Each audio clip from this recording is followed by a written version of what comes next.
kärsinyt. Tuo soolo oli parempi nyt kuin siitä mitä äänitettiin. Veli joutaa soittaa haitari uusiksi. Se oli hyvä kiitos tästä keikasta ja julkiselle palvelulle, että saadaan parempi soolo nyt tuolta levylle. Koska se soitti paremmin. Paitsi sulla oli se liian hieno haitari varmaan siellä äänitettiin näitä. Se on tuossa haitarissa vaan tuo soolo. Ja seuraava kappale on sitten nimeltään Tahdon sinua kuin maailman rauhaa.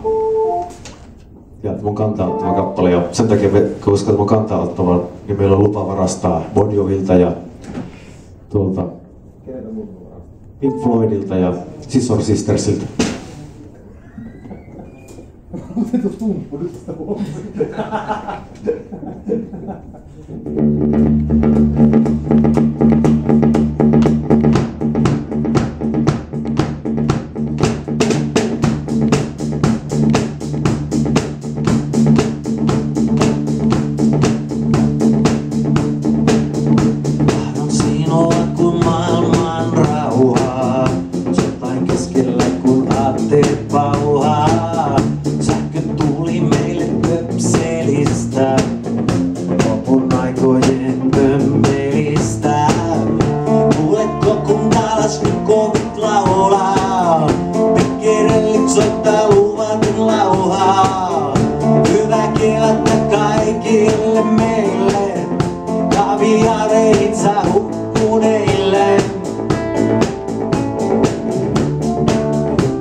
Biosfääri,